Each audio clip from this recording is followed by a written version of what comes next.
आज तेलंगाना में ऐसा कोई प्रोजेक्ट नहीं है जिसमें भ्रष्टाचार के आरोप नहीं है। केसीआर सरकार यानी सबसे भ्रष्ट सरकार।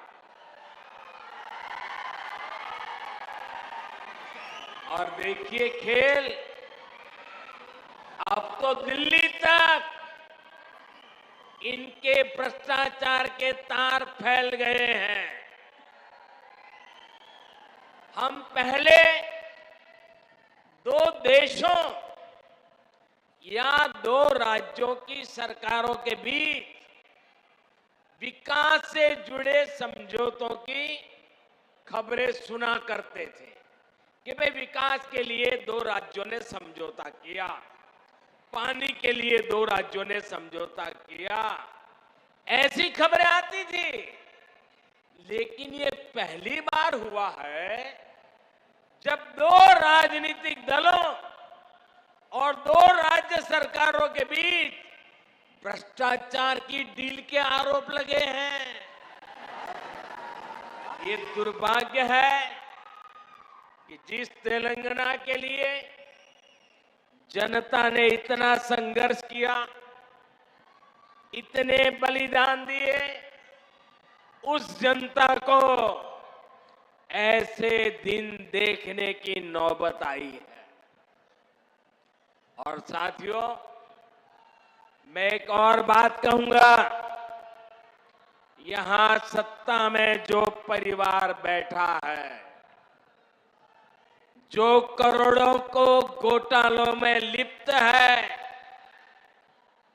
जिस पर जांच एजेंसियों का शिकंजा लगातार कस रहा है, जिसकी पोल तेलंगाना के लोगों के सामने खुल चुकी है, वो परिवार अब तेलंगाना की जनता को गुमराह करने के लिए, माइंड डाइवर्ट करने के लिए नए नए हथकंडे अपना रहे हैं।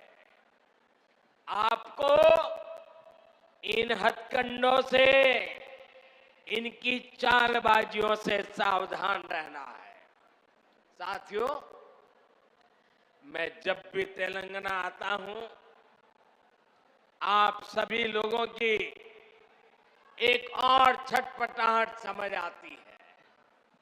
आप लोगों ने कभी नहीं सोचा था कि एक दिन इस तरह परिवारवादी राजनीति के शिकंजे में हमारा तेलंगाना फंस जाएगा। परिवारवादियों को सिर्फ अपने बच्चों, अपने बेटे बेटियों के भविष्य की चिंता होती है। उन्हें देश के, तेलंगाना के दूसरे बच्चों का भविष्य बर्बाद होने से कोई फर्क नहीं पड़ता। और देश के लोगों को, तेलंगाना के लोगों को एक और बात भी नोट करनी होगी। ये जितनी भी परिवारवादी पार्टियां हैं, उनकी नींव भ्रष्टाचार पर खड़ी होती है। परिवारवादी कांग्रेस का भ्रष्टाचार पूरे देश ने देखा है।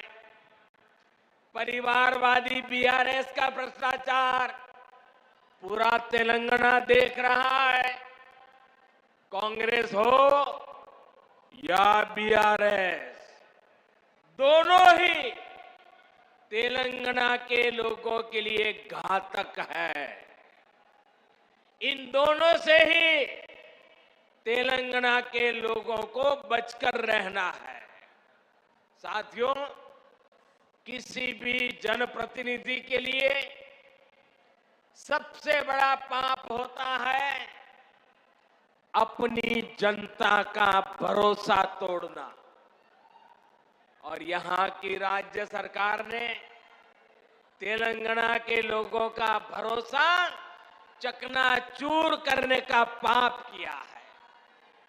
कितनी सारी उम्मीदें लगाई थी आप लोगों ने, लेकिन हर उम्मीद को तेलंगाना सरकार ने तोड़कर रख दिया। यहां की सरकार अच्छी तरह जानती है कि पिछले 9 साल में उसने तेलंगाना के लोगों को सिर्फ और सिर्फ धोखा दिया है। उसने राज्य में एक के बाद एक भर्ती घोटाले करके यहां के युवाओं के साथ विश्वासघात किया है। तेलंगाना आंदोलनों के वो दिन मैं कभी भूल नहीं सकता। कितनी बड़ी बड़ी बातें कही गई थी कि हम यहां लाखों भर्तियां करेंगे, युवाओं को सरकारी नौकरी देंगे, लेकिन आपको इन लोगों ने सिर्फ और सिर्फ झूठ ही दिया है। तेलंगाना में भ्रष्टाचार का जो खुला खेल चल रहा है, इसका सबसे बड़ा नुकसान यहां के युवाओं को उठाना पड़ रहा है। Telangana state public service commission scam के बारे में कौन नहीं जानता है। पिछले 9 वर्षों से तेलंगाना के लाखों नौजवान सरकारी भर्तियों का इंतजार कर रहे हैं, लेकिन यहां की सरकार ने सरकारी नौकरियों को अपने नेताओं की तिजोरी भरने का माध्यम बना दिया है। साथियों, तेलंगाना की 12 यूनिवर्सिटीज में